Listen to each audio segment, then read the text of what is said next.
Welcome to the Global from Asia podcast, where the daunting process of running an international business from Hong Kong is broken down into straight-up, actionable advice. And now, your host, Michael Michelini.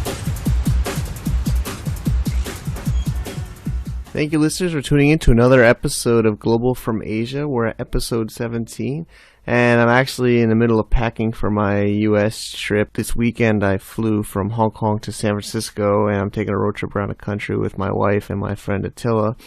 If you guys want to check out the trailer, I made a funny video on socialagent.me/roadtrip. Okay, up today, we have an interview with Jennifer Cheng. She's a very ambitious businesswoman who I've been fortunate enough to have known over the years doing business in Hong Kong. I first met her in some startups meetings, and she was involved with building up the group buying business in Hong Kong, and she's been involved extensively in the group buying world. We're going to interview her today about her current venture, Glam-It, and getting some insights about leveraging both her retail store in Kowloon as well as her online retail business. So I hope you guys enjoy. We have with us Jennifer Cheng, and we're in her Hong Kong home office. Thanks for being here, Jennifer. Thank you. Thanks for having me, Mike Michelini. Yeah, we're getting names down here. All right, Jennifer, do you mind introducing yourself to our listeners today? So I am what you call an ABC. I was an American-born Chinese, meaning born in the U.S., had nothing to do with Asia until recently. So I came to Hong Kong for business school a few years ago, and I fell in love with Hong Kong, long story short, and I decided to stay.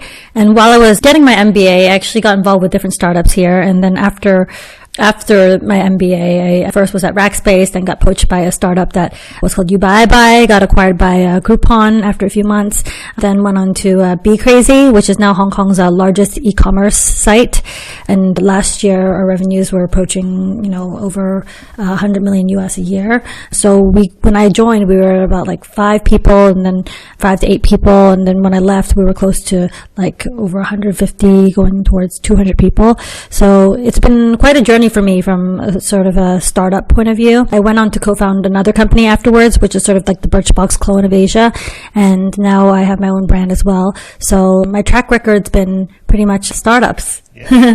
Serial entrepreneur, and then Be Crazy had a pretty exciting exit recently, which Mike and I can get more into near the end of this interview. Hold on. Thanks, Jennifer. Yeah, you're definitely one of the most influential entrepreneurs, and especially female entrepreneurs in Hong Kong that I know, and we're really lucky to have you on the show. When I think of your expertise, it's in e-commerce, group buying, and in Asia now. So I'm also curious to learn about how you deal with the e-commerce from Hong Kong, with maybe in respect to group buying and your current Glam-It projects, payments, languages, things like that. So the first thing you have to think about when you build an e-commerce platform is who your eventual customer and who your audience is.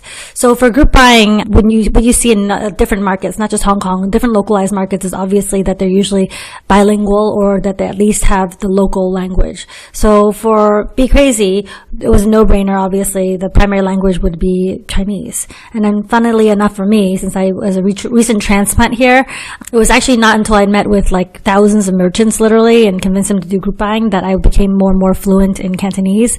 But Chinese is really, really difficult to write and read. While I could help with English copywriting and our English marketing, we'd always have to, get back together with the group and figure out what that translated to from the Chinese and the consumer point of view.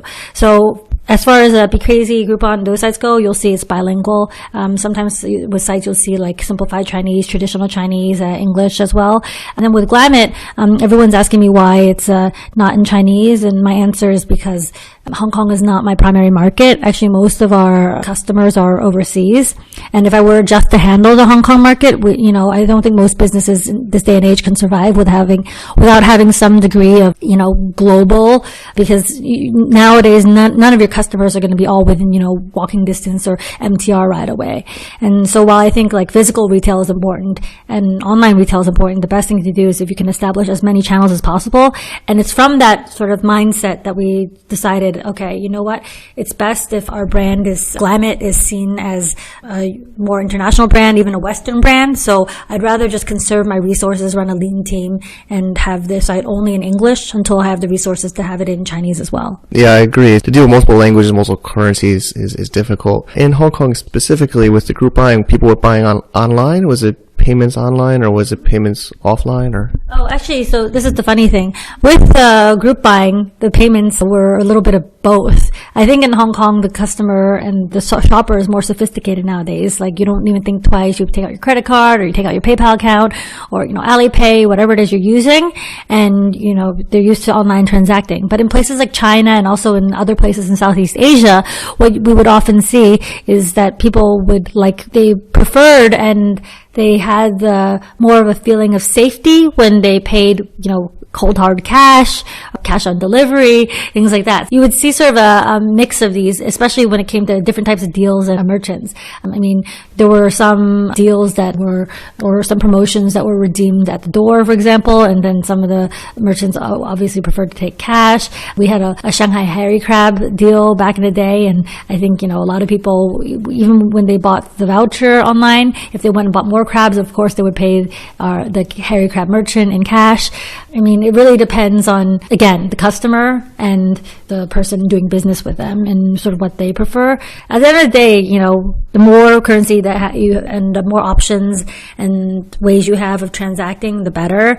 And the other thing that we noticed with group buying is that even though it was a virtual platform, we and a lot of other sites started having physical redemption spots, so people actually touch the good, feel it. That's another reason why with Glam-It, for example, I built the online first. I called it From Clicks to Bricks. So basically I started out, making sure that everything was working online. And then a few months later, I got a physical retail store so that people could come in and actually, touch and try on the makeup, try on the clothes, and really, feel all 360 degrees of the journey. Because I think right now, a lot of people in the US, you'll see things like showrooming, where people will go see the product and then buy it online, which is cheaper. And I think in Asia, you kind of see the opposite of showrooming, where people will see something online and then they would rather go buy it physically. So what's best is if you can cater to this ever-evolving, sophisticated, fickle consumer and really just kind of embrace the fact that, now it might take someone looking at it on their iPad, then, chatting about it on their phone, and then looking at it, a blog review, and then going into the shop before then buying it, using their computer or their tablet again. So right now there are a lot more touch points. Yeah, I like the clicks to bricks. That's a great tagline there. And so it's interesting. And yeah, so you're English only with your web presence on Glam-It, and then people come and you have a physical store. I visited one of your early, when you were just getting started up, and maybe we can put some pictures of it. That was my first store. Yeah. The second one, you're totally welcome to come by anytime. We're only a block away from Harbor City, so anyone who doesn't want to walk around famous designer brands in Harbor City can come a block away and visit little Glam-It. Great. Yeah. So are they mostly locals, or are they Laowai or foreigners, or is it mix? Or? It's a mix. I think our prices are more, clients tend to be more upscale because our products are now at Harvey Nichols. I launched it there a couple months ago. And really, when we look at sort of the girls who come in, a lot of them are either, if you care about beauty and if you can pay that kind of price, I think, most of them wouldn't shrink at paying about $100 US for a t-shirt. Mm-hmm. And then the Glam Pack that retails about $100 US. So we're seeing that, the girls are really self-selected, our customers. And being at Harvey Nichols, we see a lot of sort of ties and more well-heeled customers. But at the same time, we can see the aspirational girls who are maybe saving up more of their disposable income to go in there and buy a Glam Pack. I literally, one girl was like, I love it. She was 18, and she was like, oh, I saved up my, was spending money and my tutoring money, and I got a Glam Pack. And I was like, oh, wow. So basically, they see the value there, they see the innovation, and they love the makeup. I would say that it's a mixture. It's a mixture of locals and a mixture of expats. And then for the expats, they see the convenience factor. They're like, wow, your makeup compact is a light, it's rechargeable, I can turn on, I can customize my makeup. So yeah, people who are savvy about their cosmetics, it's kind of a universal. Yeah, I'm rambling now, but. Oh, it's good. So I think, I'm also spoiled in Hong Kong. You can just jump on MTR and go there rather than buying online. So I probably would even foreigners would probably rather maybe just go to their store and and see it, touch it, look at it, buy it, and that's interesting. My other question is merchant accounts or Visa, MasterCard. I think we've also seen in our own startup groups, a lot of people always looking for merchant accounts. What do you use, or how do you solve that, or what do you recommend? We're still like trying to find the perfect solution ourselves, but the problem with like a lot of merchant accounts and some of the different options available is that they take a really big chunk out of, you pay a fixed fee and then you also pay a percentage of the, each transaction. So it gets very pricey very fast. I would say that we haven't settled on our final solution yet. With group buying though, for example, since we were having so many transactions and the volume was so high, we had better bargaining power. So obviously if you're an e-commerce giant, for example, you're like a regular retail giant. So you can actually get probably better terms, not surprising. And you can also, you have access to building a more robust payment and transaction sort of marketplace.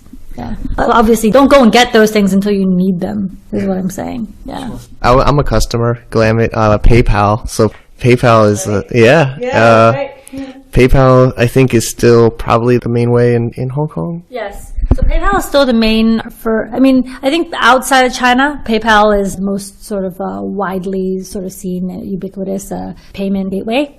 And one of the reasons why we do accept it on Glamit too is that when people see PayPal, as they see the logo, they're like, hey, I recognize that. I've transacted on other sites. And, so having a trusted payment gateway helps not just for the transaction, but helps engender that feeling of like, okay, this is a safe place to put my money from the customer point of view. So yes, we do accept PayPal.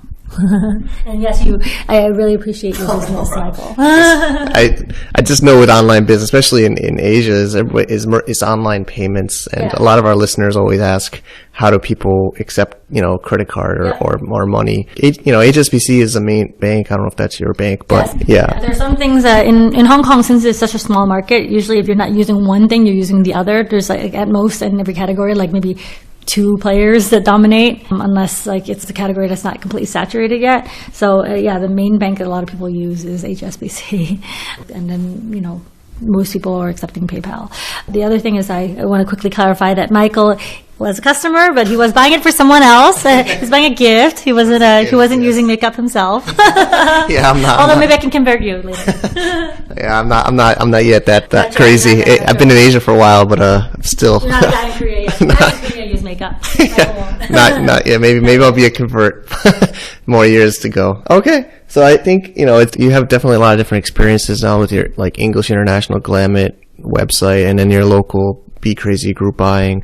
I think a lot of our listeners are Westerners or, Laowai, and they're in Asia. And I think they're trying to figure out how to deal with all these channels and different cultures and languages. So I think it's been very helpful so far. Do you want to maybe give the scoop about your IPO and that process, or at least some highlight? I'm the second person in my family to have had an IPO happen in the past decade, I guess. It was very funny because people would look at me and half joke and be like, oh, what? Is Be Crazy going to IPO someday?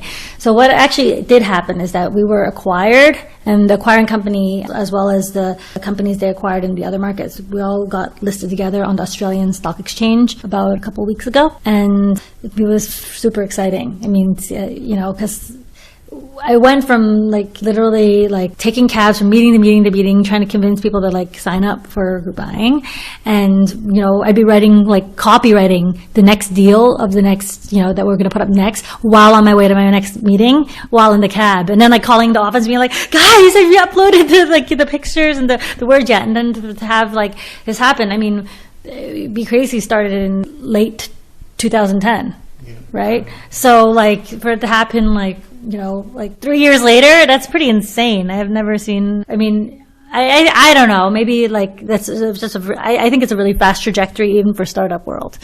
And I'm really, really proud of our team. I'm really, I'm still really good friends with my former boss, the CEO of Be Crazy.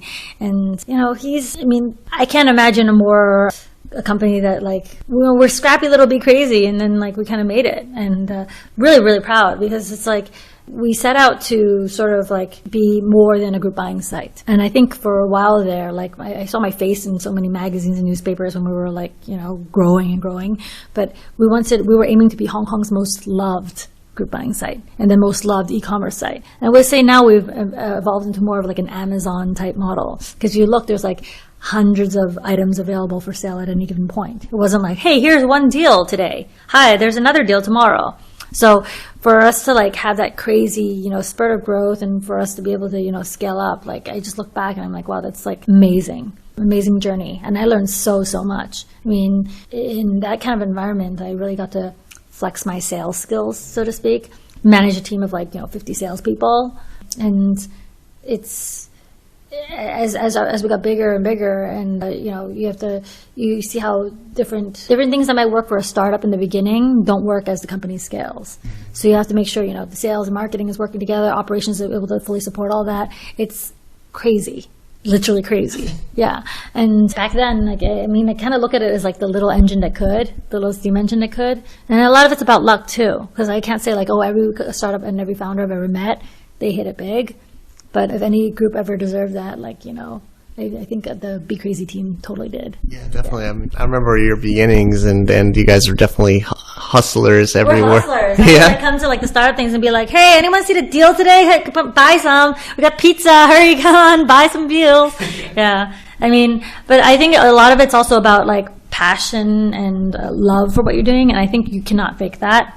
For sure. And then for me, it was about, being, I don't know, it's not even about financial. I'm still I think I'll always have that sort of hungry mindset.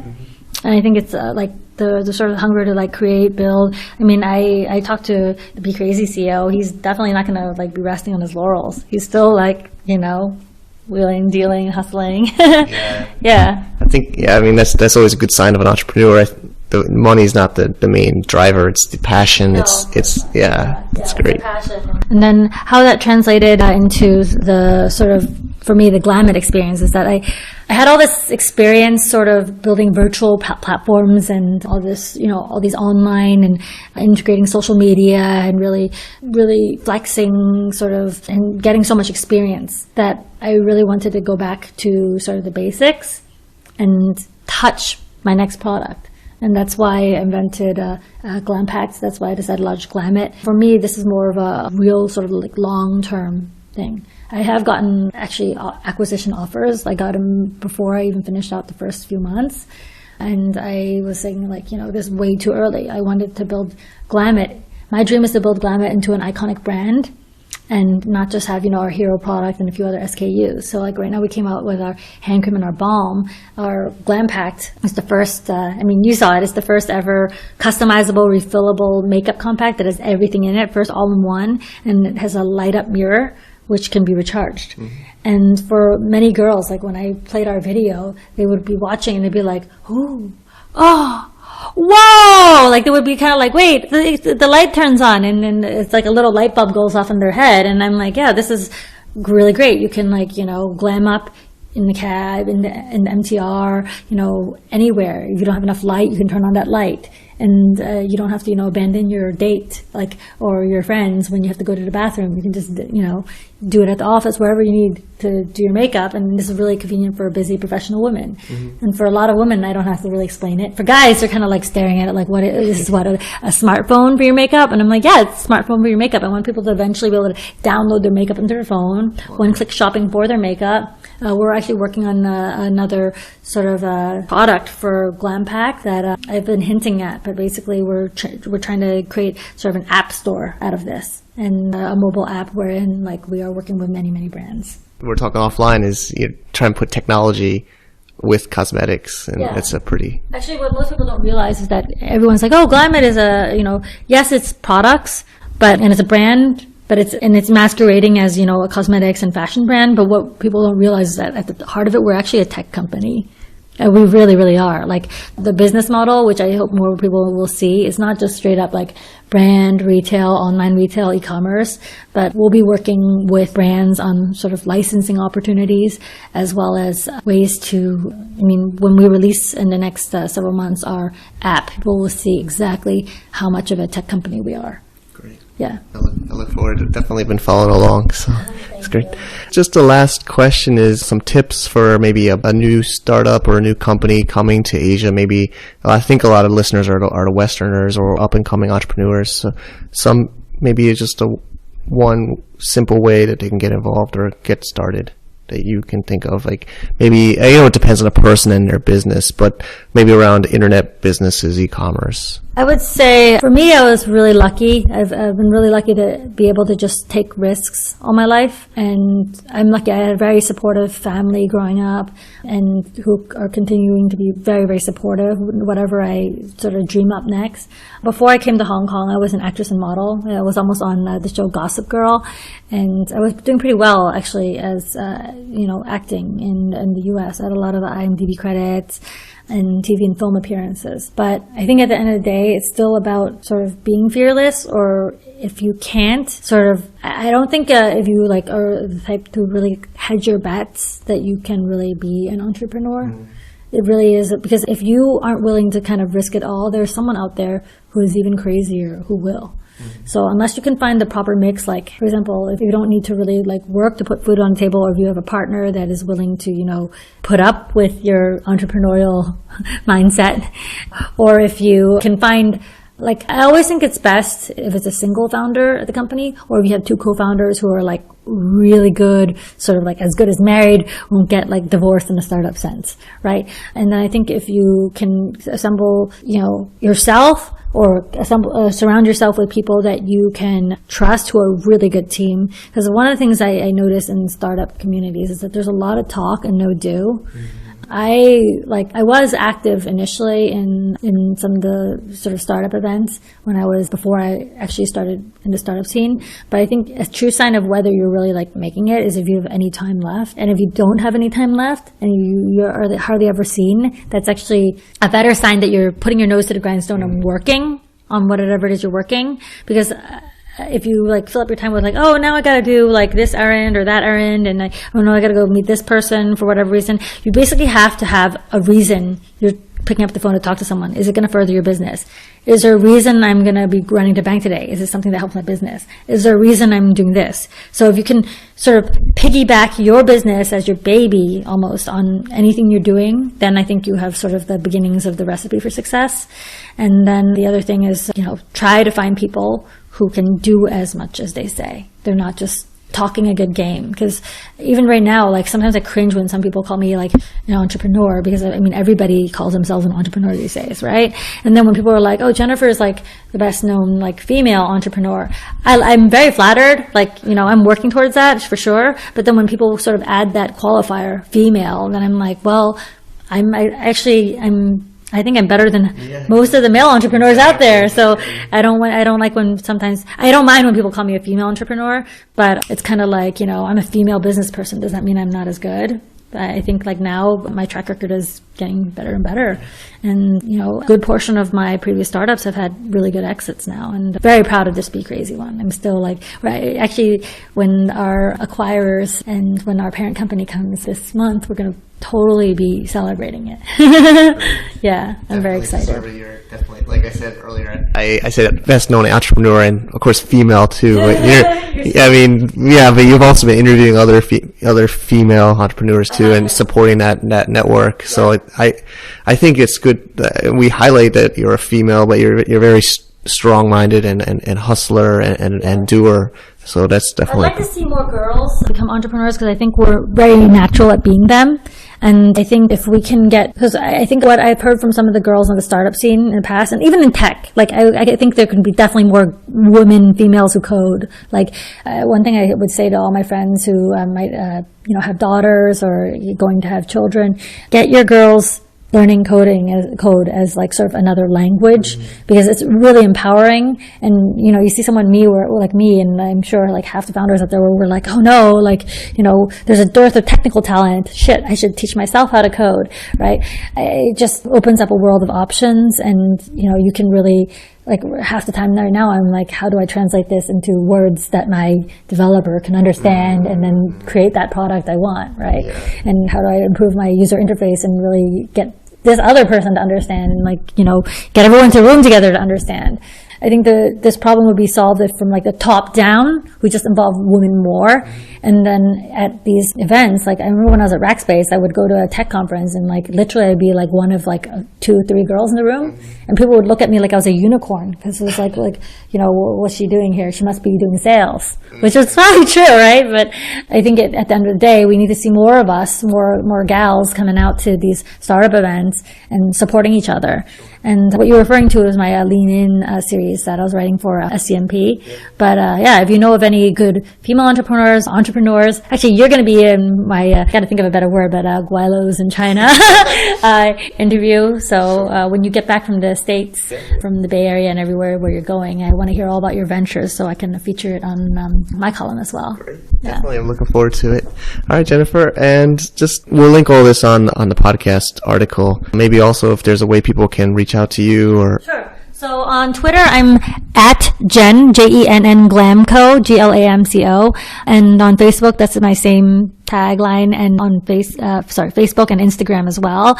And I try to keep the same. It's actually really smart if you can keep the same sort of screen name. I've been guilty of switching in the past. Like I was like Bunny before, and then I was this and that. But I think if you can, especially for all entrepreneurs out there, if you have one single handle across all your board, all of your social media, it's much easier for people to find you, and it's much easier for you to remember like passwords and do things yourself. Yeah. So. We'll link that too on the post. So thanks for being with us, Jen. Yeah. Thanks. Okay. Thanks, Michael. All right. Bye-bye. Bye. Okay. Thanks for that, Jennifer. And so I hope you guys enjoyed our interview. She's also on doing a series, Western Entrepreneurs Doing Business in China, and her and I hopefully will do an interview for that series, so stay tuned for that. So the interesting point about doing business in Hong Kong is its density. As Jennifer pointed out, you know, a lot of people still are, you know, not really totally embracing e-commerce or online business with, you know, population of about 7 million people and everything really kind of like networked through its extensive MTR network. People are still used to kind of going to the store, seeing the product, buying, you know, on site. A good friend of mine, Larry Celebra, who I hope to get on the show on one of these upcoming episodes, you know, we interviewed AsiaPay last week, and he pointed out that, you know, even with AsiaPay, it redirects to AsiaPay's website when you buy online. So if you check out through a shopping cart and select Visa MasterCard with their service, it will go to their website, which, you know, I think a lot of people aren't used to that in Western business. You know, you can integrate on your own shopping cart with your own, you know, secure checkout. But, you know, I think Hong Kong does have ways to go with online business and e-commerce. So hopefully we can see that develop over the years. And that's actually part of the mission of this show, is to make it more transparent and easy for people to do business in Hong Kong online and globally. You know, any feedback and insights are appreciated. Thank you guys. And stay tuned for next week. To get more info about running an international business via Hong Kong, please visit our website at www.globalfromasia.com. That's www.globalfromasia.com. Also, be sure to subscribe to our iTunes feed. Thanks for tuning in.